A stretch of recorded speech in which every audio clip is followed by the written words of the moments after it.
काशी एक ऐसी जगह जहाँ पे खुद से लोग मरने के लिए आते हैं। मगर ऐसा क्यों है? तो चलिए जानते हैं इसके पीछे की एक इंटरेस्टिंग स्टोरी। तो स्टोरी शुरू होती है राजा हरिश्चंद्र घाट से, जहाँ पे राजा हरिश्चंद्र ने अपने बीवी और बच्चों को व्यापारी के पास छोड़कर काम किया था। जब उनके सत्य की परीक्षा ऋषि विश्वामित्र ने ली थी और उनका सारा राजपाट दान में ले लिया था, और फिर दान संकला के रूप में जब उन्होंने उनसे भोज मांगा, तब उन्होंने अपनी बीवी और बच्चों को यहाँ पे रखकर काम किया था।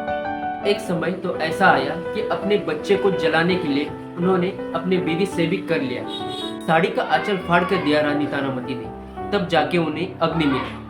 मगर जैसे ही वो आग लगाने के लिए जाते हैं, ऋषि विश्वामित्र प्रकट हो जाते हैं और कहते हैं, राजन, ये तुम्हारे सत्य की परीक्षा थी जिसमें तुम सफल हुए। इसीलिए जो भी मैंने तुमसे राजपाट दान में लिया था, मैं उसे वापस करता हूँ। तो राजा ने कहा, जो चीज दान में दी जाती है उसे वापस नहीं लिया जाता। अगर आपको कुछ देना ही है तो मुझे 3 वचन दीजिए।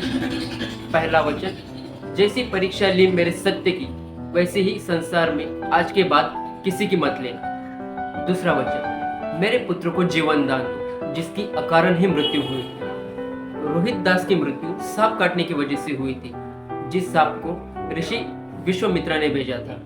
इसी वजह से उन्होंने दूसरे दान के रूप में उसे जीवन दान देना पड़ा।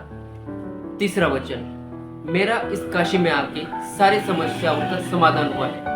अगर कोई भी व्यक्ति इस काशी नगरी में आने के बाद अगर उसकी मृत्यु हो जाए तो उसे शिवलोक प्राप्त होकर उसे मुक्ति मिलेगी। इसी वजह से जो राजा महाराजा यहाँ पे महल बनाए हैं, वो सब यहाँ मरने के लिए आए थे। तो ये थी इसके पीछे की इंटरेस्टिंग स्टोरी।